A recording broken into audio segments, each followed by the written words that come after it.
Shalom bien-aimés, bienvenue dans cette nouvelle vidéo.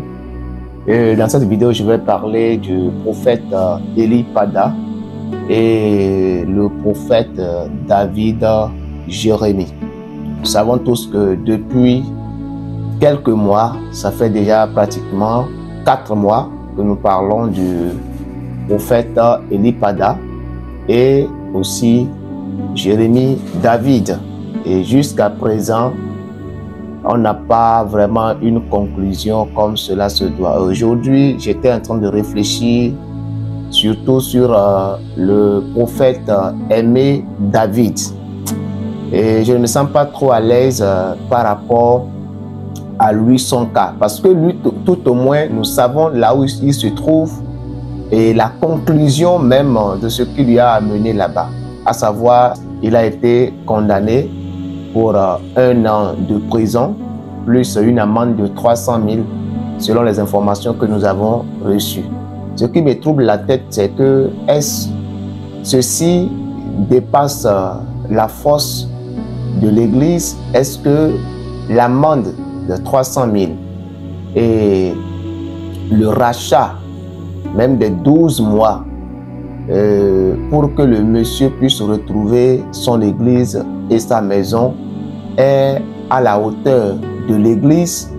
C'est la question que je me pose. Parce que si ce monsieur va passer forcément les 12 mois à la prison et payer les 300 000 francs avant de regagner sa liberté, cela montre l'incapacité de l'église.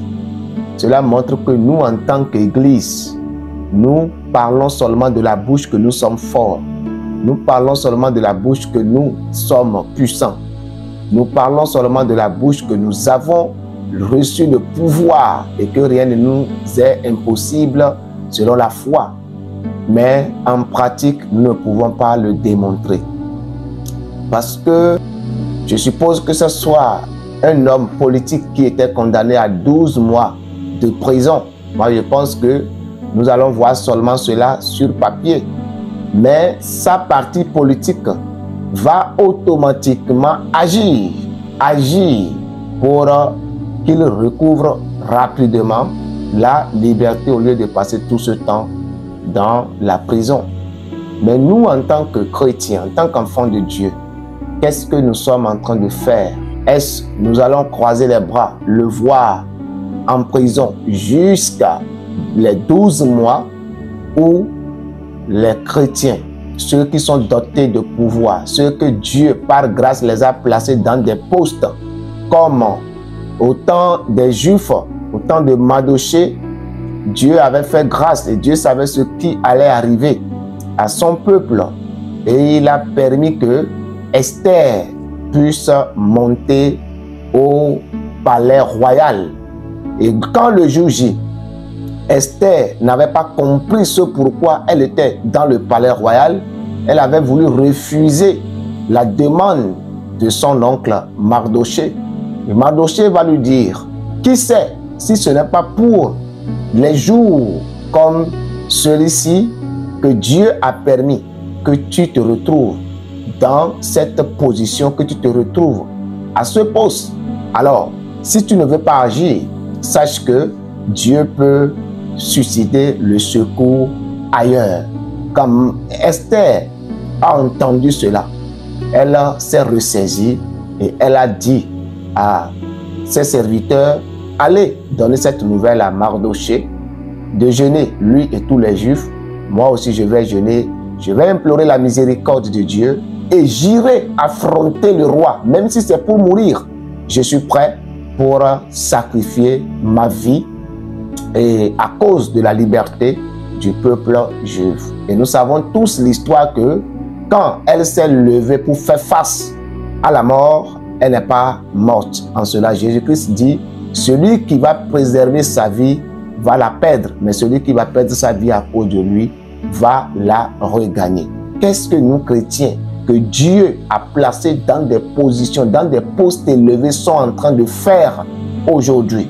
La plupart se cachent aujourd'hui. La plupart ne veulent même pas qu'on sache qu'ils sont des chrétiens.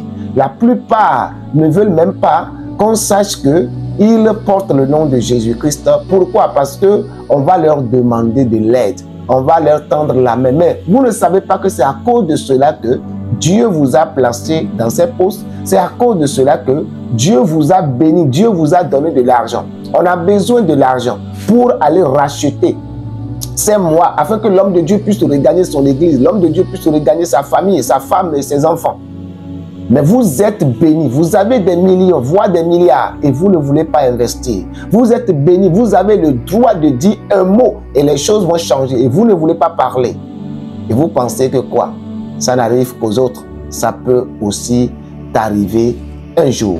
Et en cela, moi je dis ceci, les hommes de Dieu doivent apprendre par là des leçons, à savoir, le Seigneur nous a dit dans le livre de Matthieu chapitre 28, à partir de son verset 20, il dit, allez et faites de toutes les nations des disciples. Alors nous sommes appelés à former des disciples et non des foules.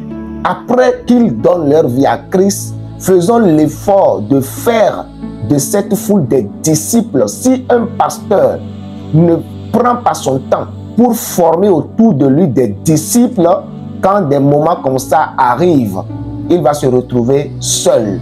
Tous vont l'abandonner parce qu'il n'était pas des disciples. Le disciple, il est toujours prêt, même à la mort. Il est là pour suivre, pour défendre son maître. Je vais vous raconter une histoire qui s'est passée dans un pays islamique que je préfère taire le nom. Dans ce pays, quand on vous voit confesser, vous ne pouvez même pas confesser le nom de Jésus.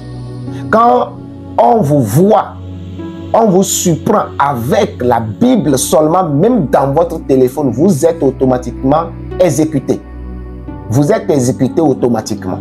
Et si on vous voit avec la Bible papier, c'est que c'est grave encore pour vous. On ne commence pas d'abord à amputer votre main avant de vous exécuter. Et dans ce pays, un missionnaire a reçu la mission d'aller évangéliser dans ce pays. Et comme c'est une instruction divine, il n'a pas le choix. Il est obligé de dire au revoir à sa famille et il part en ayant l'espoir qu'il va revenir. Tout autour de lui avait peur pendant qu'il avait pris sa valise et il allait dans ce pays parce que tout le monde savait que quand le chrétien atterrit dans ce pays, il aura de sérieux problèmes, il ne va pas revenir. Le pays est islamisé et le pays, leur loi et tout, est contre. On ne veut voir quelqu'un qui parle de Jésus-Christ, c'est la loi du pays. Il est parti dans ce pays, il a passé quelques mois. Pendant ces quelques mois, comme c'est une instruction divine, il a reçu la grâce, l'assistance de l'Esprit Saint qui l'avait guidé vers ceux qui avaient soif de croire en Jésus-Christ, mais qui avaient peur à cause de la loi du pays. Il est tombé sur ces personnes, il les a évangélisées, ils ont accepté Jésus et puis il a fait d'eux des disciples. Ces personnes sont des disciples. Il allait toujours à la mosquée, mais ils étaient des disciples de Jésus-Christ. Ces personnes pratiquaient tout ce que l'islam faisait, mais pour Jésus-Christ, ce n'était pas pour Allah. Et qu'est-ce qui s'est passé? Le missionnaire a accompli sa mission. Il a formé des disciples. Il n'était pas parti pour chercher des dîmes. Il n'était pas parti pour prendre des offrandes. Il n'était pas parti pour avoir de l'argent pour venir bâtir son temple, pour venir bâtir son étage ou bien venir rouler dans des voitures pour montrer qu'il est un missionnaire. Non, il est parti former des disciples. C'est ce que le pasteur est appelé premièrement à faire. Et quand il a fait ça, il a fini sa mission, il est parti. C'est quand il est parti qu'ils ont su qu'un missionnaire chrétien est venu dans le pays et qu'il a formé des chrétiens dans le pays. Il a converti des chrétiens. Pour eux, ils ne savaient pas qu'il avait formé des disciples, mais qu'il y a des chrétiens parmi eux dans le pays. Ils ont commencé par faire les enquêtes dans le pays pour voir qui il est venu convertir. Un espion, c'est un TikToker, un influenceur sur les réseaux sociaux, a fait les enquêtes jusqu'à ce qu'il est tombé sur le groupe chrétien. Le groupe chrétien qui était au milieu des musulmans. Et lui, il a fait comme s'il était chrétien. Pour pouvoir les reconnaître tous, il les a suivis un à un, ils se sont démasqués, il les a connus tous. Il était resté avec eux comme ils sont des frères Or, il n'est pas frère, il est un espion. Il a fait ceci pendant des mois, jusqu'à les a découverts tous. Ils étaient au nombre d'une trentaine. Et leur baptême, tout ce qu'il faisait, il prenait des photos. Et quand il prenait des photos, automatiquement, il envoyait ça sur son WhatsApp, il effaçait. Il envoyait ça, il effaçait. Et quand il a fini de les découvrir, et tous, il est reparti maintenant collecter toutes ces photos, puisque c'est un influenceur. Il a bombardé ça dans leur groupe, sur son réseau. Et puis, il a dit qu'il y a des chrétiens, ceux-là sont tous des croyants. Et quand on a vu leurs photos et autres, ils ne pouvaient plus se cacher. La police les a automatiquement saisis et ils ont été présentés au procureur. Puisque c'est la loi du pays, on ne peut pas parler de Jésus dans ce pays, c'est la loi. C'est voté, c'est signé. Étant présenté au procureur, l'affaire est partie à la présidence. Et c'est jugé selon la loi, on doit les tuer tous. Ils étaient d'une trentaine, comme je viens de le dire. Le jour pour les exécuter, le jour a été choisi. On les a donné la grâce de se reconvertir avant ce jour. Ceux qui vont accepter se reconvertir avant ce jour seront épargnés de l'exécution. Ils ont refusé. Jusqu'à vers la veille, personne ne s'est converti. Tous ont préféré mourir pour Jésus-Christ que de revenir dans l'islam. Gloire à Jésus-Christ. Et puis, à la veille, le garde du corps numéro 1 du président va aller voir le président. Il dit, cher président, je viens vous dire ceci. Annulez le décret contre les martyrs. Ceux que vous voulez exécuter demain, annulez ce décret. Le président dit, non, c'est impossible. Toi-même, en tant que chef, tu connais la loi et tu sais que nul n'est au-dessus de la loi. Donc, ce n'est pas moi qui le fais, c'est la loi. Il dit non, c'est la loi, c'est vrai, mais tu as l'autorité de dire non. Le président dit, ça ne peut pas aller. Il dit, ok, je voudrais te dire que moi aussi, je suis un chrétien. Est-ce que tu le sais? Je suis un chrétien, c'est mes frères que tu veux exécuter. Je suis un chrétien, je voudrais te dire que je ne suis pas seul. Il y a plein de soldats chrétiens dans ton palais. Ici, nous sommes des disciples de Jésus-Christ et nous voulons te dire, si tu refuses d'annuler ça et que vous tuez une seule personne parmi ces trentaines de personnes qui ont cru en Jésus-Christ, il aura des coups d'État. C'est au président qu'on a dit cela. Il aura de coups d'État. Même si vous me tuez, c'est moi seul qui suis démasqué pour te dire que je suis chrétien, mais le reste, tu ne les connais pas. Mais je veux te dire que nous sommes nombreux dans le palais, nombreux dans ce pays. Tu me tues, les autres, j'ai déjà formé le club. Tu me tues, les autres te feront des coups d'État. Tu mourras aussi. Le président n'avait plus de choix. Le président est tombé malade. Le jour J, on attendait que le président doit donner son ordre. On apprend que le président s'est évanoui. Donc, le jour de l'exécution a été reporté. Quelques jours après, le président a eu le courage de dire que c'est annulé, de les lâcher, que chacun prenne sa route. Parce qu'il y a eu encore et encore des gens qui se démasquaient. Parce que quand ils ont vu le garde-corps s'est démasqué, plus de personnes se démasquaient. Qu'est-ce que je veux dire en cela? Grâce à la manière dont ces personnes ont reçu Christ, ils n'ont pas reçu Christ juste pour devenir une foule, mais ils ont reçu Christ pour devenir des disciples. Et ils n'ont pas peur. Le disciple n'a pas peur de la mort. Le disciple, c'est quelqu'un mature, quelqu'un qui a cru, quelqu'un qui connaît, qui croit aux enseignements de son maître. Il écoute et il les met en pratique. Et c'est ce que les hommes de Dieu sont appelés à faire. Si tous les chrétiens du monde entier étaient véritablement des disciples, on ne pourra pas maltraiter les hommes de Dieu comme on est en train de le faire aujourd'hui.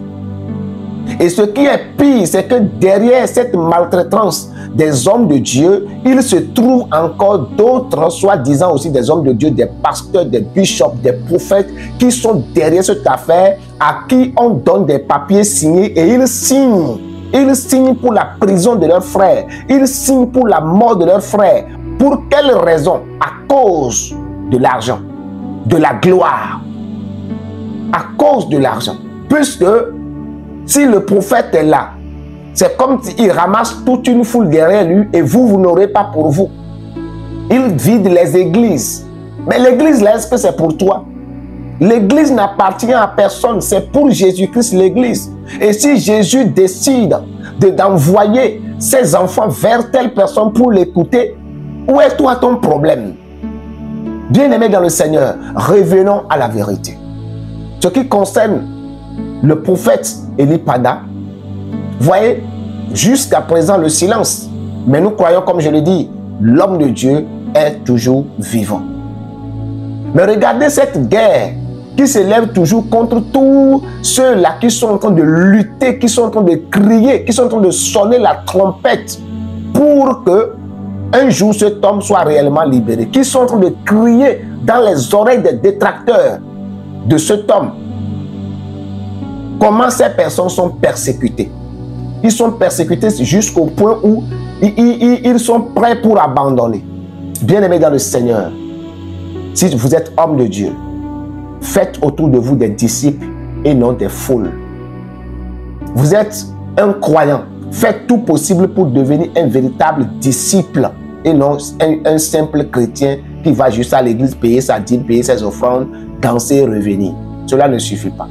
Je vais dire courage à tout homme de Dieu qui sont en train de lutter pour la libération de ces deux hommes de Dieu.